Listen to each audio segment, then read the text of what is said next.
Hello दोस्तों, मैं तनु जसवाल आपका एबीसी एजुकेशन एकेडमी के डिजिटल प्लेटफॉर्म पर एक बार पुनः स्वागत करता हूं। हमारा उत्तराखंड की जो लेक्चर सीरीज चल रही थी उसके अंतर्गत आज हम भाग 18 लेकर के आ रहे हैं, जिसमें आज हम 40 प्रश्नों का क्या करेंगे, अभ्यास करेंगे। ये जो 40 प्रश्न आज रहने वाले हैं, इसमें क्योंकि जो पिछला 17वां था उसमें हमने इतिहास को ज्यादा फोकस किया था, और इस वाले सेक्शन में आज हम ज्योग्राफी और उससे संबंधित जो एलाइट्स हैं उसको हम देखेंगे। आप सभी लोगों को पता है कि वीडियो का जो एडमिट कार्ड है वो जारी हो चुका है, और अब चंद दिन बचे हैं आपके परीक्षा के लिए। तो इन अंतिम दिवसों में करना क्या है कि अधिक से अधिक रिवीजन करना है, माइंड को कूल रखना। चलिए इसी के साथ हम प्रश्न श्रृंखला को आगे बढ़ाते हैं। प्रश्न संख्या 1, उत्तराखंड के कितने ऐसे जनपद हैं जो नेपाल से सीमा बनाते हैं? 5, 4, 3, 2। तो सही उत्तर हमारा क्या होगा? तो सही उत्तर हमारा होगा 3 जनपद। कितने जनपद? 3। कौन कौन से, ये भी याद रख लीजिए। पिथौरागढ़ 1, चंपावत 2 और उधम सिंह नगर 3। उधम सिंह नगर 3 हो गए। तो ये तो हमारा सही उत्तर हुआ। अब कुछ और चीजें देखनी है, जैसे उत्तर प्रदेश के साथ हमारे 5 जिले ऐसे हैं जो सीमा बनाते हैं उत्तर प्रदेश के साथ। कितने जिले जो सीमा बनाते हैं? 5। कौन कौन से हैं? यूएस नगर, नैनीताल,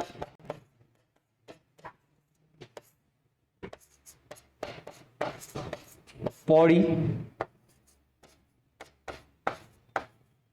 हरिद्वार और देहरादून। ठीक है। अब 2 ऐसे जनपद हैं जो हिमाचल के साथ क्या बनाते हैं? सीमा बनाते हैं। तो कौन कौन से हैं? एक तो उत्तरकाशी और दूसरा देहरादून। अब चीन के साथ भी देख लीजिए। तो चीन के साथ सीमा कितने बनाते हैं? 3। कौन कौन सा? पिथौरागढ़,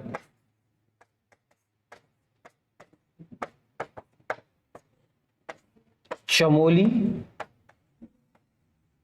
और उत्तरकाशी। ठीक है। तो ये सीमा रेखा बनाते हैं। तो लगभग इतना ही आता है। उत्तर प्रदेश के 7 बनाते हैं, हिमाचल प्रदेश के 3 जिले हैं। ठीक है, हिमाचल के 3। चलिए अगला प्रश्न। ट्रांस हिमालय की चौड़ाई कितनी है? 70 से 100 किलोमीटर, 25 से 20 किलोमीटर, 10 से 20 किलोमीटर या 20 से 30 किलोमीटर। तो सही उत्तर क्या होगा? तो सही उत्तर हमारा क्या होगा? ऑप्शन संख्या डी। ऑप्शन संख्या डी 25 से 30 किलोमीटर। अब इसके अलावा आपने क्या देखना है कि जो इसकी हाइट है, एवरेज जो हाइट है ट्रांस हिमालय की, वह उत्तराखंड में कितनी है? 2500 से 3500 मीटर। ठीक, इसको चेक्सर श्रेणी बोलते हैं। ठीक है, यहां पर कुछ आवागमन के रास्ते हैं जिनको हम क्या कहते हैं? दर्रे कहते हैं, दर्रा। ठीक है, पासेस। इसके अलावा उत्तराखंड के 3 ऐसे जनपद हैं जो कि ट्रांस हिमालय का भाग है। ठीक है, उत्तरकाशी,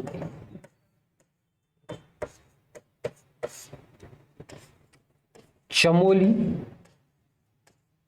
और पिथौरागढ़।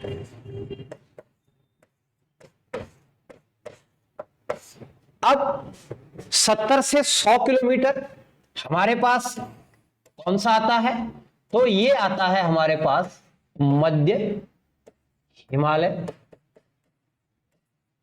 ठीक, कौन सा? मध्य हिमालय।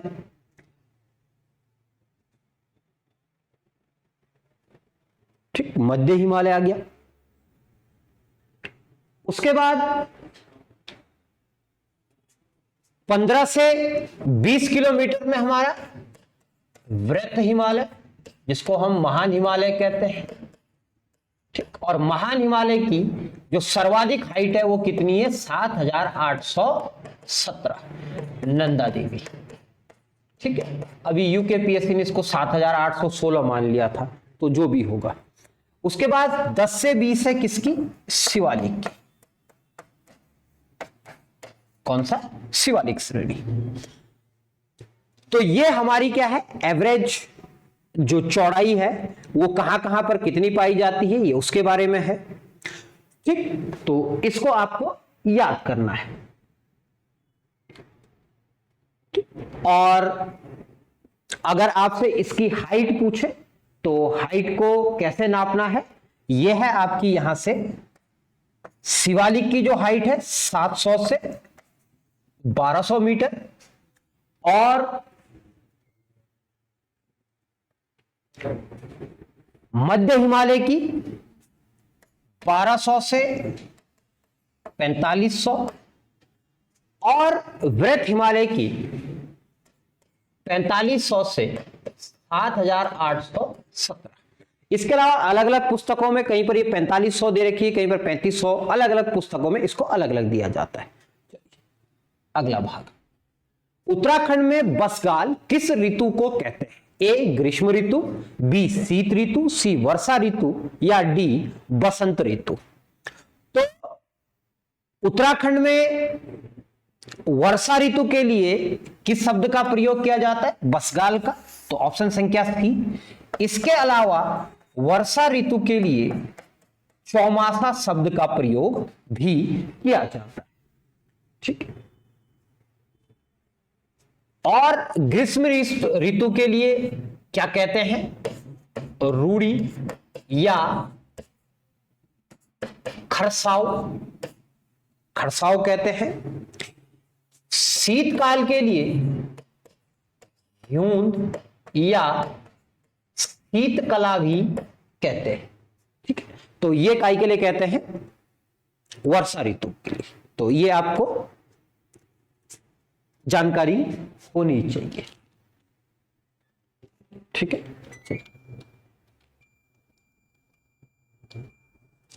अगला प्रश्न,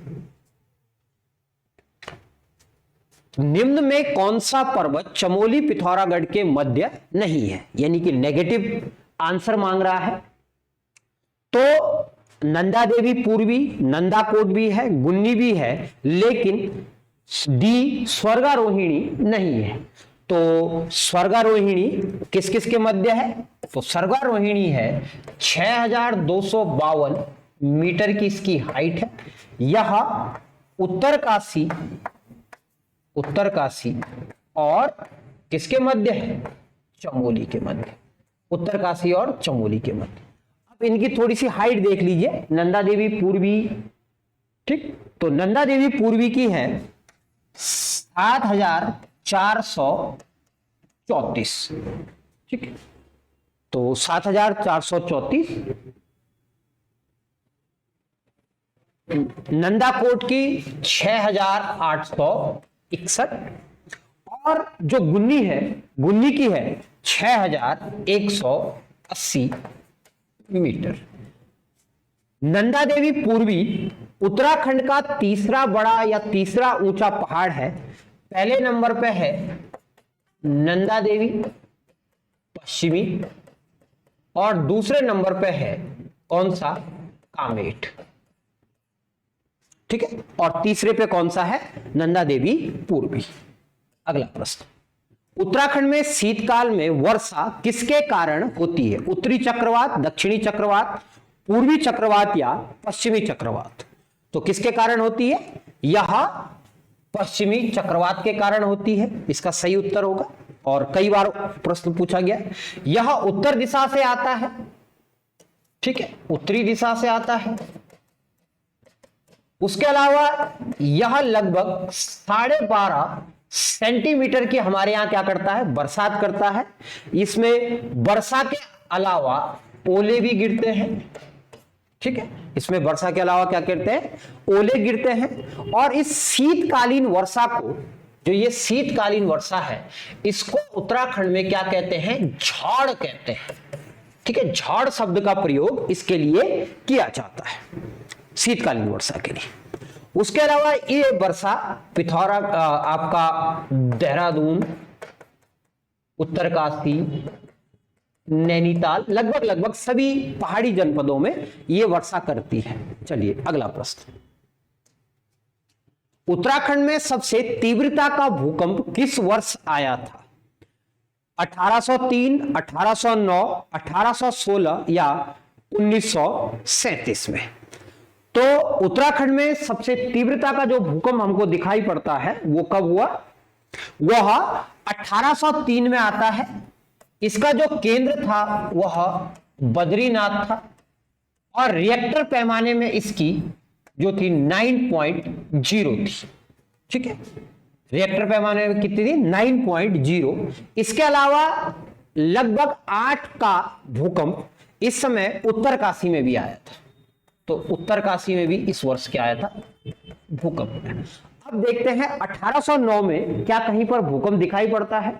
तो बिल्कुल दिखाई पड़ता है। 1809 में ये हमको बद्रीनाथ और गढ़वाल क्षेत्र में दिखाई पड़ता है, और बद्रीनाथ में जो भूकंप आया था लगभग 8.5 के रिएक्टर स्केल पे इसको नापा गया था, यानी कि इसकी जो तीव्रता थी 8.5 थी,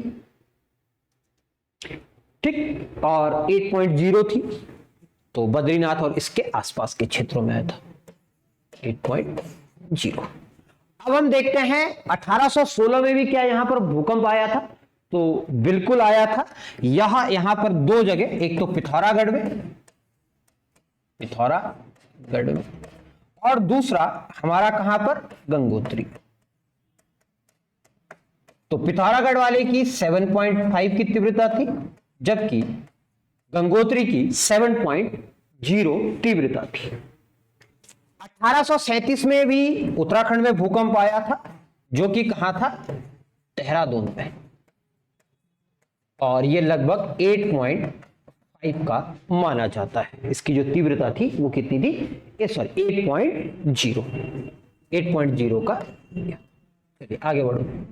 निम्न में से किस स्थान पर भूकंप मापी स्टेशन नहीं लगा? ए देहरादून, बी टिहरी, सी गरुड़गंगा या डी उत्तरकाशी? तो सही उत्तर क्या होगा हमारा? उत्तरकाशी, ठीक है। और गरुड़गंगा कौन से जनपद में है? चमोली जनपद में, ठीक है। अलकनंदा से मिलती है गरुड़गंगा, ठीक है। आपने, चलो अगला, उत्तराखंड में जनपद स्तरीय आपातकालीन परिचालन केंद्रों पर टोल फ्री नंबर क्या है? 1070, 1077, 1075 या 1079? ठीक है, तो जनपदों में कितना है? 1077।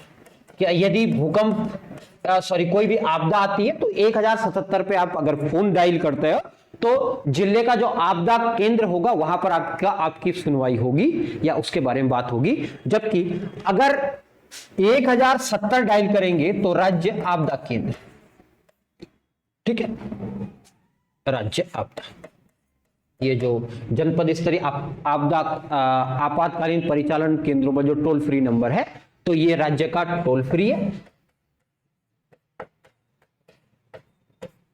अगला, भद्रीगाड़ किसकी सहायक नदी है? ए गंगा, बी काली, सी अलकनंदा या डी यमुना? तो किसकी है? यमुना की है। भद्रीगाड़ किसकी? यमुना की। यमुना की अन्य सहायक नदियों को हम एक बार देख लेते हैं कि यमुना में कौन कौन सी सहायक नदियां इसकी दिखाई पड़ती हैं। तो इसकी सहायक नदियां हनुमान,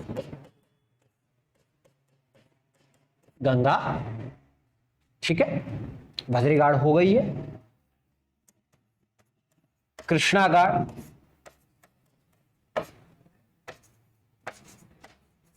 कमल नदी,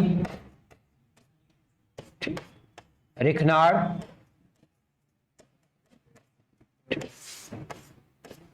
बरनी घाट, ठीक है, बरनी घाट। उसके अलावा कौन सी होगी? अगलाड़, और अगलाड़ में कौन सा मेला होता है? मौड़ मेला।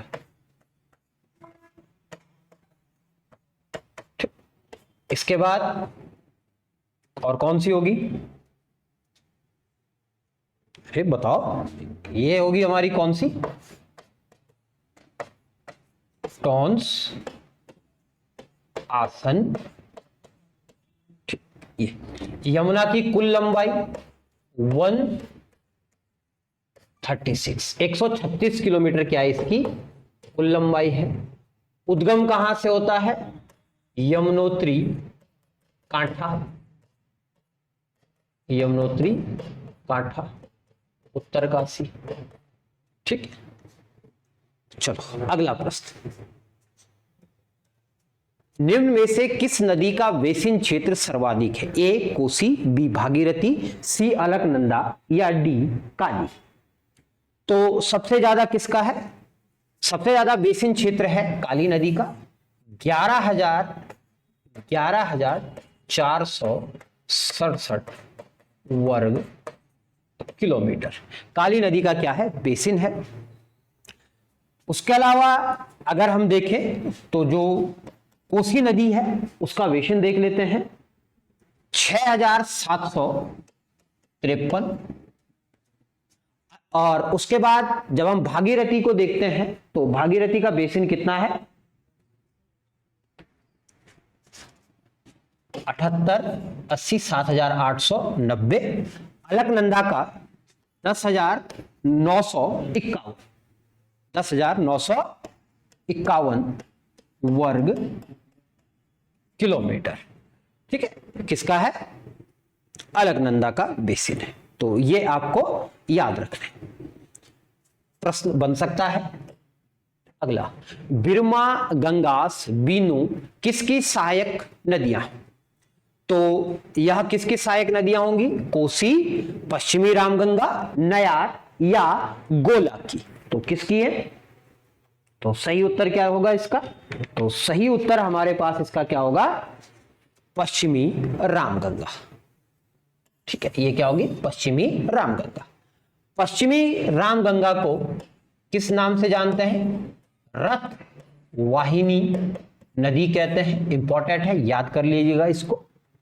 इसके अलावा इसकी जो टोटल लंबाई है वो 155 किलोमीटर है, पश्चिमी रामगंगा की। उद्गम कहां से होता है? तो उद्गम है इसका दूधातोली का पठार, दूधातोली का पठार। कालागढ़ डैम इस पर है और कॉर्बेट नेशनल पार्क से जाती है। तो और कालागढ़ के बाद यह यूके से बाहर, यानी कि उत्तराखंड से बाहर हो जाती है। और पश्चिमी रामगंगा सहायक नदी किसकी है? गंगा की सहायक है, गंगा की सहायक है। गंगा में कहां पर मिलती है? तो ये मिलती है कन्नौज में। कहां पर? कन्नौज में। तो कन्नौज में ये गंगा से मिल जाती है। इसके अलावा कोसी, नयार और गोला, इनके कुछ पुराने नाम याद कर लीजिए। जैसे कोसी का पुराना नाम है कोसिला, ठीक है, इसको क्या कहते हैं? कोसिला कहते हैं। गोला को किस नाम से पहले जाना जाता था? तो इसको कहते थे गार्गी। नयार को क्या कहते हैं? नाद गंगा, ठीक है। तो ये भी थोड़ा सा याद रख लीजिएगा। अगला, गुडियार ताल किस जनपद में स्थित है? ए रुद्रप्रयाग, बी उत्तरकाशी, सी चमोली या डी नैनीताल। तो गुडियार ताल किस जिले में है? तो गुडियार ताल के बारे में, तो गुडियार ताल कहां है हमारा? चमोली जनपद में। और आपको पता है कि चमोली जनपद में बहुत सारे ताल हैं। तो यहां पर मातृका ताल, ठीक है, मातृका ताल, और उसके अलावा कौन सा ताल है? नरसिंह ताल, नरसिंह ताल, सिद्ध ताल,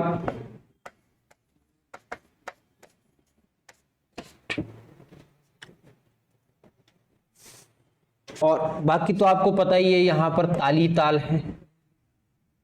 ठीक, और प्रमुख ताल कौन कौन से होंगे?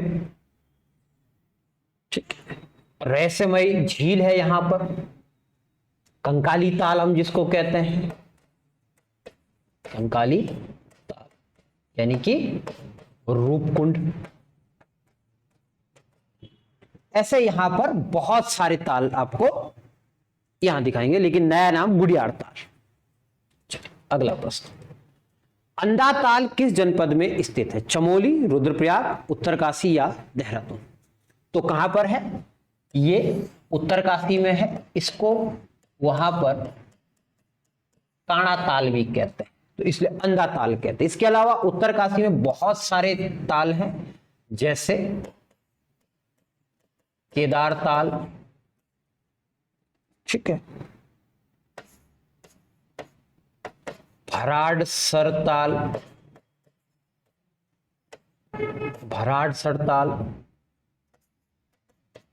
सरू ताल, डोडी ताल,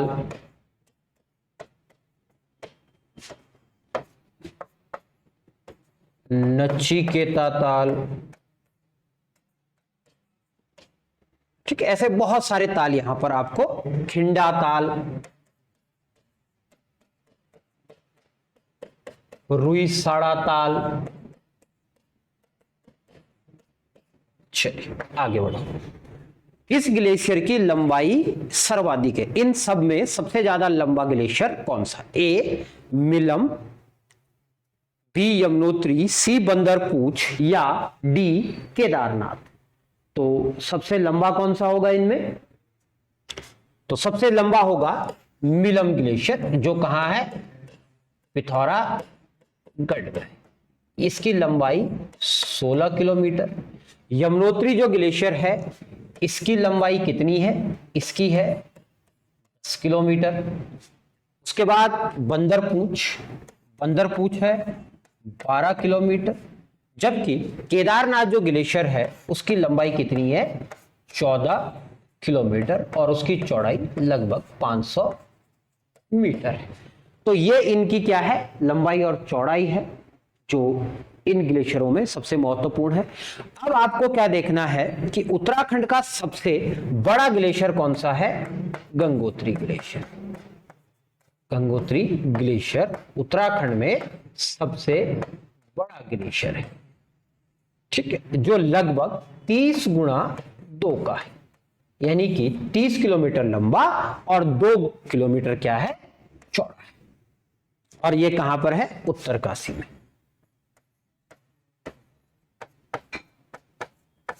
ठीक है, चलिए अगला प्रश्न।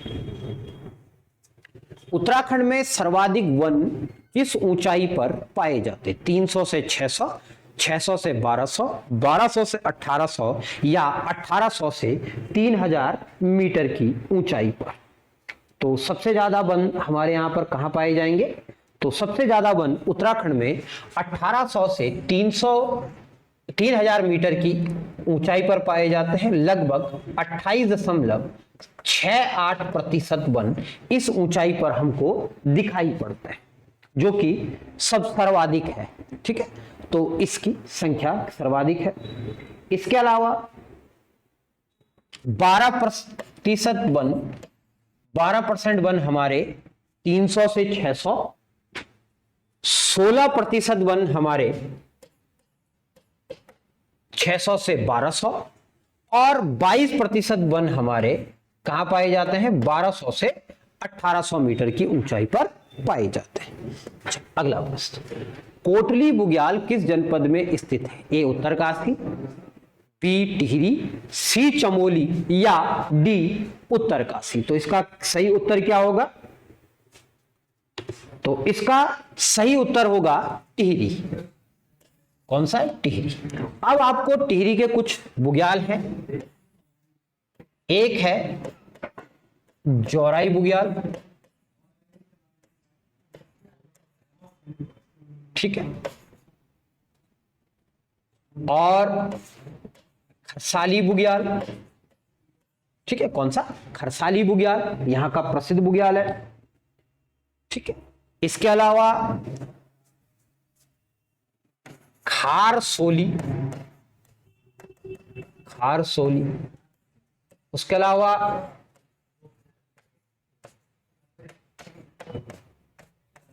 खतलिंग ग्लेशियर,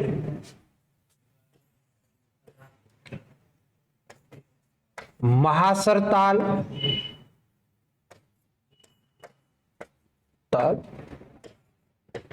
सहस्त्र ताल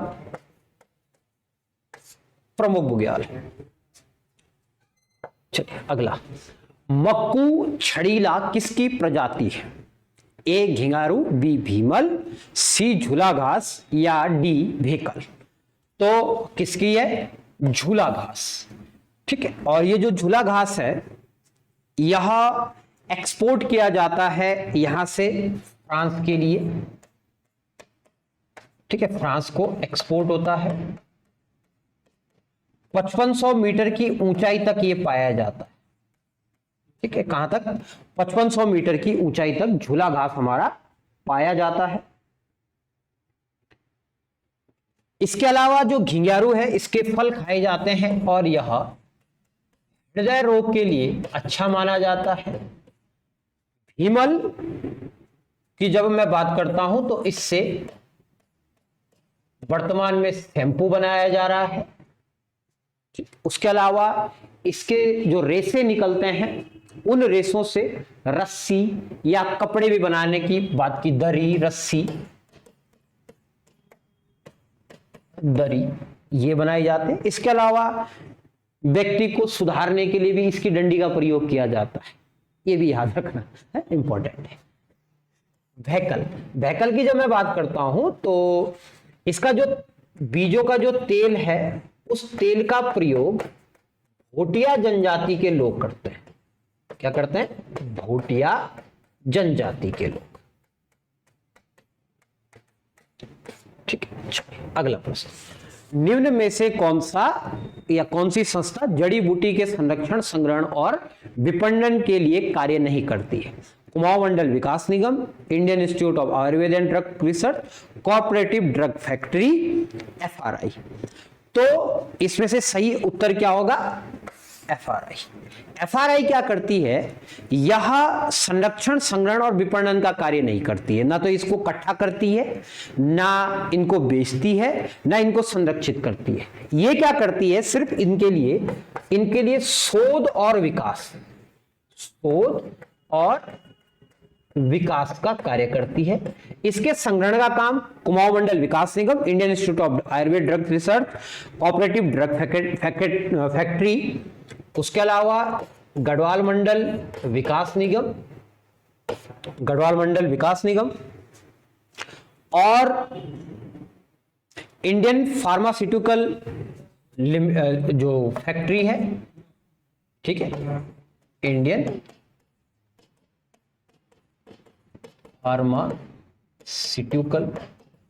फार्मास्यूटिकल जो कंपनी है वो काम करती है। एफआरआई को डीम्ड विश्वविद्यालय का दर्जा कब दिया गया? तो एफआरआई को डीम्ड का 1906, 1991, 1929 या 2006। तो डीम्ड विश्वविद्यालय का कब दिया गया इसको तमगा? 1991 में दिया गया। एफआरआई की जब मैं बात करता हूं तो इसकी स्थापना 1878 में एक वन महाविद्यालय के रूप में हुई, महाविद्यालय के रूप में की गई थी, जो कि सबसे महत्वपूर्ण है, आपको ये याद होना चाहिए। 1906 में इसने अनुसंधान का कार्य शुरू किया, अनुसंधान। इसीलिए आपने सुना होगा कि एफआरआई की जो स्थापना है उसको हम क्या कहते हैं, 1906 कहते हैं। 2006 में इसके 100 वर्ष पूर्ण हुए और इसीलिए आप जब एफआरआई गए होंगे तो वहां पर आपने एक द्वार का नाम देखा होगा, शताब्दी द्वार, और दूसरा जो द्वार है उसका नाम है ब्रेंडिस गेट। ठीक है, ब्रेंडिस गेट। अब 1929 में जो कोलागढ़ है वहां पर एक क्या बनी थी, इसकी अनुसंधान शाला बनी थी। चलिए अगला प्रश्न, मिश्रित वन खेती का मॉडल किसके द्वारा प्रस्तुत किया गया था? कल्याण सिंह रावत, विश्वेश्वर दत्त सकलानी, जगत सिंह चौधरी या सुरेश भाई? तो किसके द्वारा?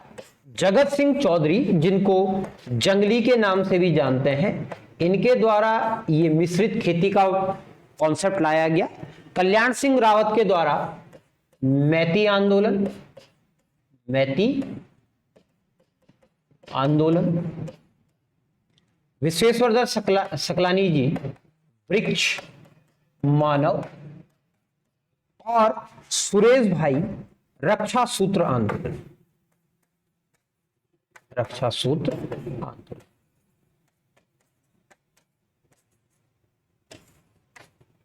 ठीक, चलिए अगला प्रश्न, राज्य में पौधरोपण नीति कब लाई गई थी? 1931, 2008, 9, 2006 या 2004 में? तो कब लाई थी? तो ये नीति हमारे यहां पर पौधरोपण नीति कब लाई गई होगी? ठीक, तो ये नीति हमारे यहां 2004 में लाई गई थी। तो पौधरोपण नीति को 2000, ठीक है, सॉरी 2004 नहीं होगा, इसका सही उत्तर होगा 6 जनवरी 2006 में पौधरोपण नीति उत्तराखंड सरकार लाई थी। 1931 में वन पंचायत, और 2008-9 में हमारे पास क्या आया था? इको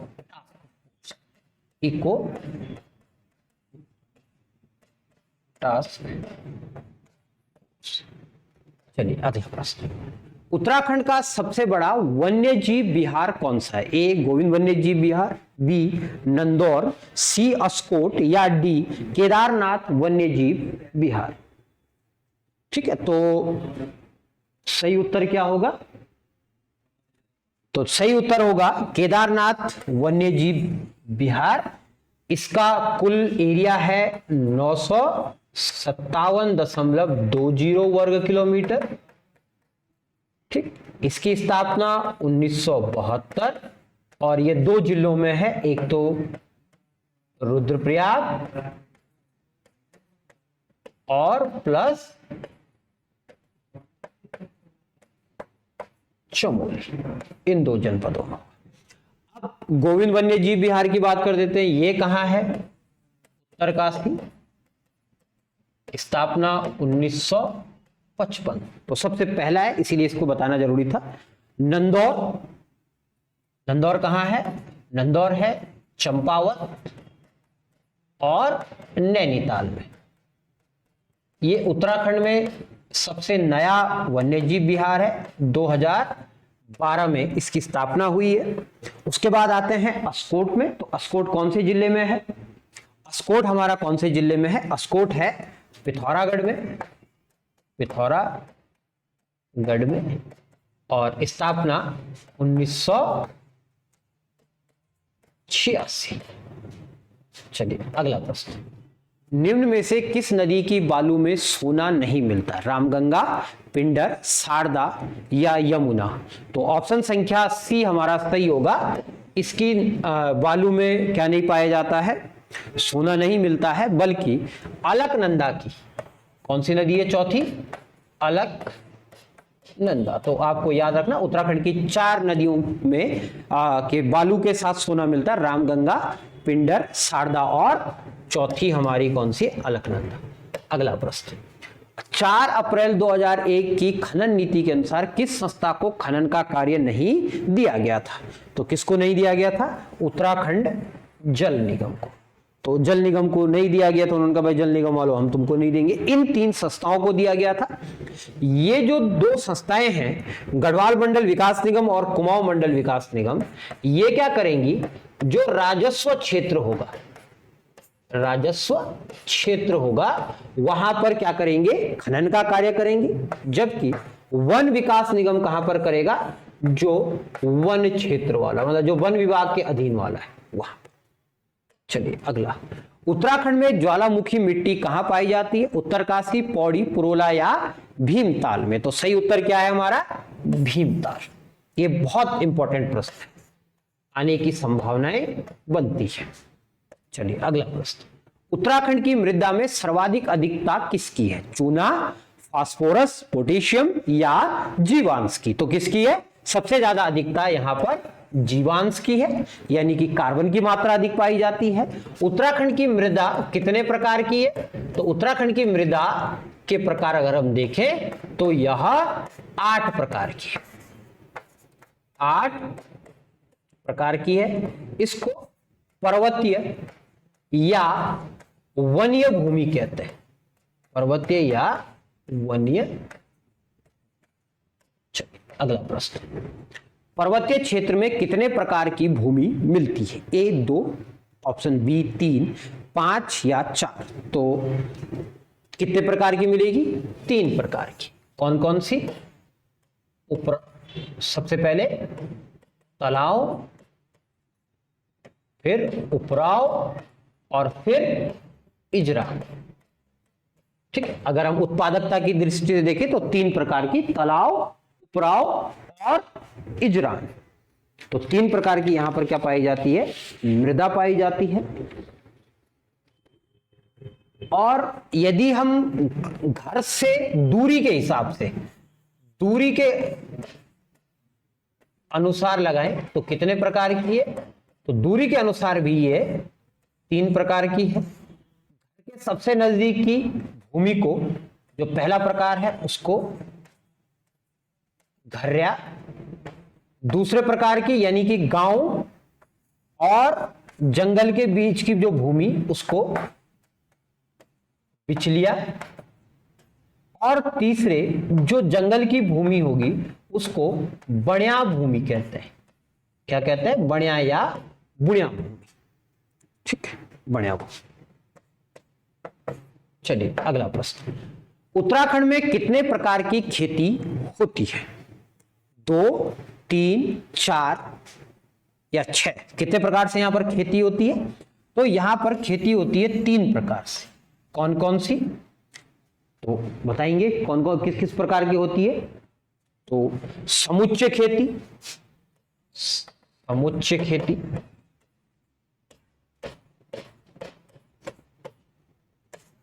दूसरी सीढ़ीदार खेती, सीढ़ीदार खेती, और तीसरी स्थानांतरणशील कृषि, स्थानांतरणशील कृषि। इसको आसान शब्दों में आप क्या बोल सकते हो? झूम कृषि कहते हैं। ठीक है, और समुच्चय कृषि को भी किस नाम से जानते हैं? कंटील कृषि। इसके लिए किस का प्रयोग किया जाए? कंटूर फार्मिंग भी कहते हैं इसको, या कंटील कृषि। तो इसको एक नाम और कंटूर फार्मिंग, तो इसको क्या कहते हैं? कंटूर फार्मिंग कहते हैं। चलिए अगला, निम्न में से कौन सा कथन सत्य नहीं है? राज्य में सर्वाधिक क्षेत्र में गेहूं की खेती होती है, जौ की खेती गढ़वाल में अधिक होती है, 70% दालें कुमाऊं में उत्पादित होती है, गन्ना राज्य की दूसरी प्रमुख फसल है। तो ऊपर के तीनों सही है, लास्ट का ऑप्शन गलत है। यानी कि हमारा उत्तर यही होगा। राज्य में पहली प्रमुख फसल है 1 नंबर पे गेहूं, उसके बाद धान और देन उसके बाद तीसरे नंबर पे है गन्ना। ठीक है, और उत्तराखंड में सर्वाधिक जो गन्ना होता है वो कहां होता है? यूएस नगर में सर्वाधिक। चलिए अगला प्रश्न, कृषि विविधीकरण योजना राज्य में कब शुरू की गई थी? 2010, 2000, 2004 या 2001 में? तो कब की गई थी? ये की गई थी उत्तराखंड में मई 2001 में, मई 2001 में, जबकि भारत सरकार ने इसको 1998 में शुरू किया गया था। उत्तराखंड में कब हुई? मई 2001 में यह शुरू होती है। ठीक है, 2010 में किसान रत्न सम्मान, किसान रत्न सम्मान, जबकि सन 2000 में उत्तराखंड सरकार किसका गठन करती है? कृषि उत्पादन विपणन बोर्ड, कृषि उत्पादन विपणन बोर्ड, विपणन। चलिए अगला प्रश्न, उत्तराखंड में गौ विज्ञान एवं प्रौद्योगिकी संस्थान की स्थापना कहां पर की गई है? ए देहरादून, बी ऋषिकेश, सी पंतनगर या डी श्यामपुर? तो सही उत्तर क्या होगा? ऋषिकेश के पशुलोक। उत्तराखंड में एक तो पशु विभाग का निदेशालय है, उसके अलावा गौ सेवा आयोग का मुख्यालय, गौ सेवा आयोग का मुख्यालय।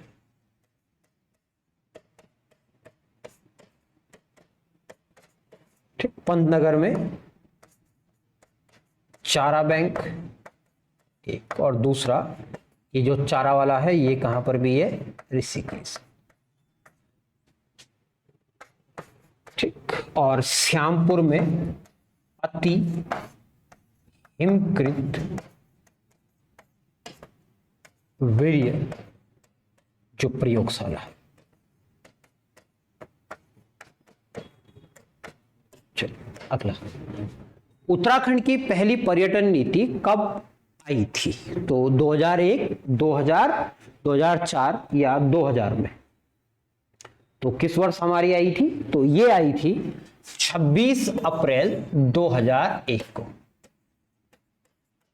26 अप्रैल 2001 को। 2002 में आपको याद रखना है, ठीक है, जून में ये आई थी चंद्र सिंह गढ़वाली स्वरोजगार योजना।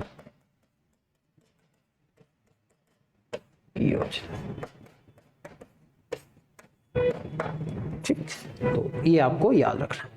उसके अलावा 2001 और 2015 क्या है? पर्यटन।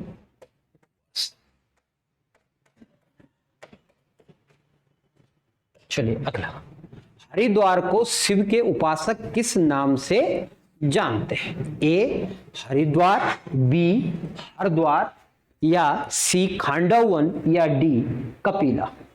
तो जो शैव धर्म वाले हैं वो इसको किस नाम से जानते हैं? हरिद्वार के नाम से। जबकि जो वैष्णव है वो किस नाम से जानते हैं? हरिद्वार। खांडवन जो महाभारत में है उसमें लिखा है कि पांडवों ने जो गुप्त आवास था वो यहां रहे थे, गुप्तवास में। ठीक है, उसके अलावा इसको एक और नाम भी देते हैं, कपिला। अब कपिला क्यों कहते हैं? क्योंकि यहां पर प्रसिद्ध ऋषि कपिल मुनि का आश्रम था, कपिल मुनि का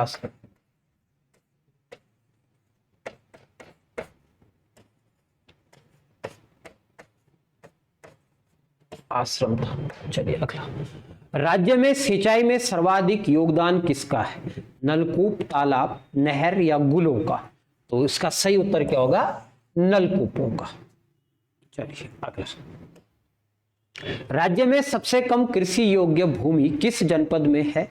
तो सही उत्तर क्या होगा? ए उधम सिंह नगर, बी उत्तरकाशी, सी हरिद्वार या डी रुद्रप्रयाग। तो सबसे कम कृषि योग्य भूमि कहाँ है? रुद्रप्रयाग में। जबकि सर्वाधिक कृषि योग्य भूमि कहाँ है? उधम सिंह नगर में सर्वाधिक है। दोनों याद कर लो। अगला प्रश्न, पर्वतीय क्षेत्र में मृदा का पीएच मान कितना है? 4.5 से कम, 4.5 से 5.0 के मध्य, 5.5 से 6.5 या 7.0 से 7.5। तो अपना सही उत्तर क्या होगा? 5.5 से 6.5 के मध्य। अगला प्रश्न, उत्तराखंड में मत्स्य नीति पहली बार कब लाई थी? सन 2000 में, 2001 में, 2002 में या डी 2003 में? तो सही उत्तर क्या है? सन 2002 में उत्तराखंड ने मत्स्य नीति लाई थी और यह मत्स्य नीति लाने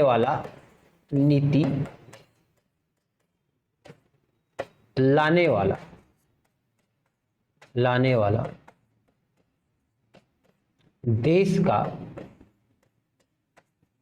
पहला राज्य था।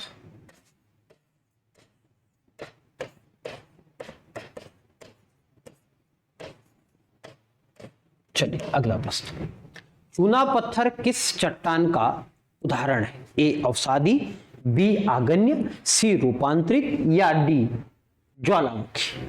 तो किसका है? रूपांतरित है, क्योंकि उत्तराखंड में बहुत सारे स्थान है जहां पर चूना पत्थर पाया जाता है। देहरादून है और टिहरी है, ऐसे कई स्थान उत्तराखंड में चूना पत्थर के लिए प्रसिद्ध है। अगला प्रश्न, उत्तराखंड में टिन किस जनपद में पाया जाता है? ए देहरादून, बी अल्मोड़ा, सी टिहरी या डी चमोली। तो कहां पर पाया जाएगा टिन हमारे पास? तो टिन पाया जाता है हमारे पास चमोली में। कहां है? चमोली में। देहरादून में वैसे तो बहुत सारी चीजें हैं, लेकिन हम बात कर रहे हैं जो सिंगल चीजें हैं जो कहीं नहीं पाई जाती हैं। जैसे देहरादून में बेराइट्स पाया जाता है। अल्मोड़ा में चांदी के निक्षेप मिलते हैं और जो टिहरी है यहां पर कहा जाता है कि यहां पर यूरेनियम के निक्षेप भी हैं। ठीक, तो ये थोड़ा सा याद रखिएगा, सिंगल है। अगला, नंदा देवी राष्ट्रीय उद्यान को विश्व धरोहर सूची में कब शामिल किया गया था?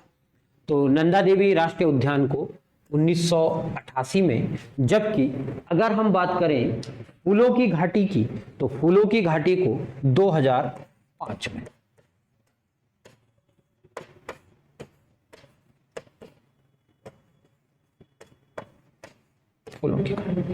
ठीक है, इसी के साथ इस प्रश्न श्रृंखला 18 को यही समाप्त करते हैं और आप वीपीडीओ के लिए अंतिम लग जाइए। अब जल्दी ही कुछ अन्य नोटिफिकेशन आने वाले हैं और आप हमारे साथ बने रहिए। इसी प्रकार चैनल को लाइक कीजिए, सब्सक्राइब कीजिए और चैनल पर कमेंट कीजिए, ताकि यह जो सूचनाएं हैं वो अधिक से अधिक बच्चों तक पहुंचे।